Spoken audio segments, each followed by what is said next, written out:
আসসালামু আলাইকুম।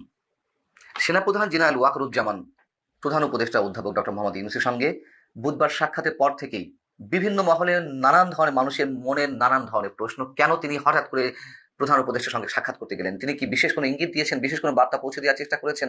অথবা প্রধান উপদেষ্টা বিশেষ কোনো ইঙ্গিত সেনাপ্রধানকে দিয়েছেন কিনা? এমন অসংখ্য মানুষের মুখে মুখে ঘুরছে এবং ব্যক্তিগতভাবে আমার নিজের কাছেও অনেকে প্রশ্ন করার চেষ্টা করেছেন, ফোন দিয়েছেন যে ভিতরের মেসেজটি আসলে কি? দেশের বর্তমান যে সামগ্রিক পরিস্থিতি তাতে প্রধান উপদেষ্টার সঙ্গে সেনাপ্রধানের যে সাক্ষাৎ, সেই সাক্ষাতে এমন অনেক প্রশ্ন মানুষের মুখে মুখে উঠতেই পারে, অস্বাভাবিক কিছু নয়। বিশেষ করে যখন ৩ দিন আগে দিল্লিতে বসে যুক্তরাষ্ট্রের জাতীয় গোয়েন্দা সংস্থার পরিচালক তুলসী গ্যাবার্ড বাংলাদেশ সম্পর্কে যে মন্তব্য করলেন, বাংলাদেশে দীর্ঘদিন ধরে সংখ্যালঘু নির্যাতন এবং হত্যা চলছে, পাশাপাশি ইসলামী সন্ত্রাসবাদের যে উত্থান তাতে যুক্তরাষ্ট্র উদ্বিগ্ন, এবং সেটি নিয়ে যখন বাংলাদেশের মধ্যেই নানানভাবে এই বিষয়টি আলোচিত ও সমালোচিত হচ্ছে এবং সরকারের বিভিন্ন পর্যায়ে একটা টালমাটাল অবস্থা তুলসী গ্যাবার্ডের মন্তব্য নিয়ে, ঠিক তার পরপরই প্রধান উপদেষ্টার সঙ্গে আমাদের সেনাপ্রধান কেন দেখা করতে গেলেন, এই প্রশ্ন ওঠা খুবই স্বাভাবিক। এবং আরো বেশি করে এই প্রশ্ন উঠতেই পারে 10 নভেম্বর 2024 নভেম্বরের 10 তারিখের পরে, গত প্রায় 4.5 মাসের মধ্যে এই প্রথম কোনো বৈঠক। কেন দীর্ঘ বিরতিতে সেনাপ্রধান প্রধান উপদেষ্টার সঙ্গে দেখা করতে গেলেন? এবং এটা তো সত্য কথা, বরং নিয়মিত বৈঠকটি দুজনের মধ্যে হওয়ার কথা ছিল বা মানুষের প্রত্যাশা সেটি। তার কারণ বর্তমান যে অন্তর্বর্তীকালীন সরকার সেটি সিভিল প্রশাসন হলেও এর পিছনে সেনাবাহিনীর একটা প্রত্যক্ষ পরোক্ষ ভূমিকা রয়েছে, এটা আমরা সবাই জানি। কিন্তু সেনাবাহিনীর বিশাল একটি ভূমিকা থাকার পরেও 5 আগস্ট এক ধরনের দূরত্ব প্রধান উপদেষ্টার সঙ্গে গড়ে উঠেছে বা সরকারের সঙ্গে গড়ে উঠেছে সেনাবাহিনীর বা সেনাপ্রধানের, এটিও আমরা সবাই জানি। বিশেষ করে নির্বাচন ইস্যুতে দূরত্ব এতটাই ঘনীভূত হয়েছে যে সরকারের বিভিন্ন উপদেষ্টা থেকে শুরু করে বৈষম্য বিরোধী আন্দোলনের যারা সামনের সারির ছাত্র সমন্বয়ক ছিলেন বা এখন যারা জাতীয় নাগরিক পার্টিতে আছেন, তারা ন্যাকেডলি নানান ধরনের মন্তব্য করছেন, যা এর আগে কখনো সেনাবাহিনী সম্পর্কে এ ধরনের মন্তব্য করতে আমরা দেখিনি।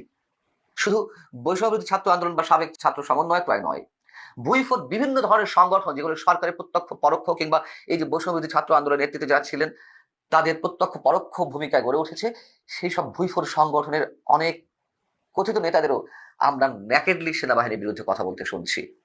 সেনাপ্রধান আসলে কি বলেছেন, কি কারণে বৈঠকটি করলেন?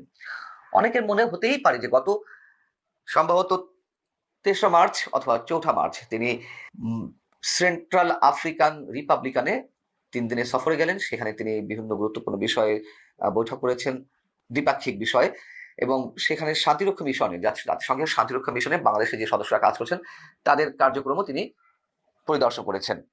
তিনি ফিরে এসেছেন 7 মার্চ। তো এই যে তিনি সেন্ট্রাল আফ্রিকান রিপাবলিকান সফর করে এলেন, অনেকে বলার চেষ্টা করছেন যে এই সফরের পর কিছু একটা বলতে হয়, ফর্মালিটিস মেনটেন করতে হয়, সেই জায়গা থেকে তিনি প্রধান উপদেষ্টার সঙ্গে বৈঠক করেছেন। কিন্তু তারপরেও তো 13-14 দিন হয়ে গেল 7 মার্চের পর থেকে, এত দেরিতেও বা কেন? বাস্তবতা হচ্ছে ভিতরে কি ঘটেছে আমরা নিশ্চিত করে বলতে পারি না, কি ধরনের বৈঠক হয়েছে, কি বিষয়ে হয়েছে। তবে বৈঠকটি নিশ্চয়ই সিগনিফিকেন্ট। এবং যে কথাটি বলছিলাম যে জাতীয় নাগরিক পার্টির নবগঠিত যে দল, তাদের যে নেতাদের যেই ভাষায় সেনাবাহিনীকে আক্রমণ এবং উপদেষ্টাদের পক্ষ থেকে ইভেন যেদিন বৈঠক হয়েছে সেই দিনও আমরা ধরে নিতে পারি যে সেনা প্রধানের সঙ্গে সরকারের বা প্রধান উপদেষ্টার ভালো সম্পর্ক রিবিল্ডের কোনো সম্ভাবনা নেই বা এখনো সেটি হয়নি। যদি হতো সেই মেসেজটি সবার কাছে চলে যেত এবং এই ভাষায় আক্রমণ করা হতো না সেনাপ্রধানকে বা সেনাবাহিনীকে। যেমন বুধবারই জাতীয় নাগরিক কমিটির অন্যতম মুখ্য সংগঠক হাসনাত আব্দুল্লাহ কুমিল্লাতে একটি অনুষ্ঠান যে ভাষায় কথা বললেন সেনাপ্রধানের উদ্দেশ্যে বা সেনাবাহিনীর উদ্দেশ্যে, এগুলো অবশ্যই আপত্তিকর। এবং তারা সেনাবাহিনীর একবারে পাল্টা বা মুখোমুখি অবস্থানে দাঁড়িয়েছে। কি কারণে? গত 25শে ফেব্রুয়ারি সেনাপ্রধান যে বক্তব্যগুলো দিয়েছিলেন, বিশেষ করে নির্বাচন ইস্যুতে আইন শৃঙ্খলা পরিস্থিতি নিয়ে, এবং সেনাপ্রধান শুরু থেকেই চাইছেন দেশটি একটি গণতান্ত্রিক প্রক্রিয়া উত্তরণের জন্য যথাসময় এবং যত দ্রুত একটা নির্বাচন অনুষ্ঠিত হোক, সেই জিনিসটা তিনি সরাসরি খোলামেলা সবার সামনে বলছেন। এবং 25 ফেব্রুয়ারি যে কথাগুলো বললেন, তারপর থেকেই এই যে সরকারের বিভিন্ন উপদেষ্টা এবং ছাত্র সমন্বয়কদের মুখ থেকে যে ধরনের আক্রমণাত্মক বক্তব্য বেরোচ্ছে, এটা আমাদের জন্য অ্যালার্মিং। হাসনাত আব্দুল্লাহ যে ভাষায় কথা বলেছেন, সেই যে শব্দগুলো ইউজ করেছেন, সেই শব্দগুলো এর আগে আরো একাধিক উপদেষ্টা ইউজ করেছেন। বর্তমান তথ্য উপদেষ্টা মাহফুজ আলম ইউজ করেছেন, স্থানীয় সরকার বিষয়ক উপদেষ্টা আসিফ মাহমুদ ইউজ করেছেন, যে কথাটি আসলে বারবার ঘুরে ফিরে আসছে তাদের মুখে। হাসনাত আব্দুল্লাহ সর্বশেষ যে কথাগুলো বলেছেন যে আওয়ামী লীগকে পুনর্বাসনের চেষ্টা করা হচ্ছে উত্তরপাড়া থেকে। উত্তরপাড়া বলতে সেনাবাহিনীকে বোঝানো হয়, এটা আমরা সবাই জানি, ক্যান্টনমেন্টকে বোঝানো হয়, এটি আর রাগ ঢাকার কিছু নেই। এবং তারা যে ভাষায় যে টোনে আক্রমণগুলো চালাচ্ছে, এগুলো শুরু হচ্ছে যে বললাম যে 25 ফেব্রুয়ারি সেনাপ্রধানের বক্তব্যের পর থেকে একেবারে খোলামেলা হয়ে তারা বিভিন্ন ধরনের মন্তব্য করছে। কিন্তু কেন এটি করছে এটা তো আমরা সবাই জানি। এই সাবেক ছাত্র সমন্বয়করা বা জাতীয় নাগরিক পার্টি বা সরকারের কোনো কোনো উপদেষ্টা চাইছেন নির্বাচন বিলম্বিত করতে। সেনাপ্রধান কেন খুব দ্রুত নির্বাচন অনুষ্ঠানের কথা বলছেন, তিনি কেন এর মধ্যে আগ বাড়িয়ে কথা বলছেন, এই ধরনের অ্যাটিটিউড তাদের মধ্যে কাজ করছে। এবং কোন অবস্থায় তারা আওয়ামী লীগকে পুনর্বাসিত হতে দেবে না। সেনাপ্রধান কি বলেছেন, সেনাবাহিনী কি বলেছে যে আওয়ামী লীগ তারা পুনর্বাসিত করতে চায়? নানান ধরনের গুঞ্জন, নানান ধরনের বক্তব্য তো আমাদের সামনে আসছে, গুজবও আসছে। আর যদি আওয়ামী লীগ কার মাধ্যমে পুনর্বাসিত হলো কি হলো না সেটা বড় কথা না, কেন আওয়ামী লীগের রাজনীতি থাকবে না? আওয়ামী লীগ নিষিদ্ধ কোনো দল? আওয়ামী লীগের ভোটার, আমি সমর্থক বাদ দিলেও যদি ভোটার হিসেবে করি, তাও তো আওয়ামী লীগের এই মুহূর্তে 4.5 কোটি, যদি 12 কোটি ভোটার হয়ে থাকে, 4 থেকে 4.5 কোটি ভোটার রয়েছে, এই মানুষগুলো কি ভেসে যাবে? এই মানুষগুলোর কোনো ধরনের মৌলিক রাজনৈতিক অধিকার কিছুই নেই। এত অপান্তেয় কথাবার্তা, মানে অর্বাচীনমূলক কথাবার্তা কেন আসতে হবে? হাসান আব্দুল্লাহ এমন ইঙ্গিত দিয়েছে, বা সরাসরি বলেছেন নির্বাচন তারা চায় না।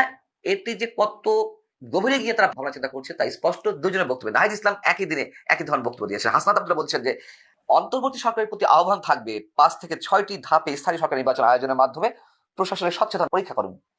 ওরা যা চাইবে তাই হবে। জাতীয় নির্বাচনের আগে স্থানীয় সরকার নির্বাচন হবে, এখনো তারা বলার চেষ্টা করছেন। যেখানে নির্বাচন কমিশন থেকে বলে দেওয়া হয়েছে যে এই মুহূর্তে স্থানীয় সরকার নির্বাচন করার মতন সক্ষমতা বা পরিবেশ নির্বাচন কমিশনের নেই। নাহিদ ইসলাম জাতীয় নাগরিক পার্টির আহ্বায়ক, তিনিও একই ধরনের কথা বলেছেন যে একটি অংশগ্রহণমূলক নির্বাচন করার মতন দেশের মানুষকে প্রতিনিধিত্ব করার মতো রাজনৈতিক দল বা পক্ষ বাংলাদেশে রয়েছে। সুতরাং 5 আগস্ট যে শক্তিকে বাংলাদেশের মানুষ পরাজিত করেছে, মুজিববাদ বা ফ্যাসিস্ট আওয়ামী লীগকে বিতাড়িত করেছে, তাদের সেই রাজনীতি বা মুজিববাদিতা বাংলাদেশে আর চলবে না। হুমকির ভাষায় কথা বলছে, স্ট্রেট কথা বলছে, এমন ভাবে তারা কথা বলছে রাষ্ট্র তারা পরিচালনা করছে। হ্যাঁ, করছে, বাস্তবতা। কিন্তু এই ভাষায় এই কথাগুলো বেশি দিন থাকবে না। উদাহরণ তো আপনার ভালো করেই জানেন যে এই ভাষায় যারা কথা বলেছে তাদের পরিণতি কি হয়। যদি মনে করে থাকেন যে না একটা দলের ক্ষেত্রে এই পরিণতি হয়েছে, সেই দল আর কামব্যাক করবে না, অথবা আপনারাই আজীবনের জন্য চিরস্থায়ী বন্দোবস্ত সৃষ্টি করে থেকে যাবেন, এটা স্রেফ বোকামি, বয়স কম, অভিজ্ঞতার অভাব থেকে এই ধরনের কথাবার্তা বলা যেতেই পারে। কিন্তু বাস্তবতাকে উপলব্ধি করতে হবে কি হতে যাচ্ছে বাংলাদেশে, কি হতে পারে। সেনাপ্রধানের এই বৈঠকটি আমি মনে করি সাধারণ কোনো বৈঠক নয়, মেসেজ আছে নিশ্চয়ই। আমরা খুব দ্রুতই হয়তো তা দৃশ্যমান হতে দেখবো। আল্লাহ হাফিজ, ভালো থাকুন।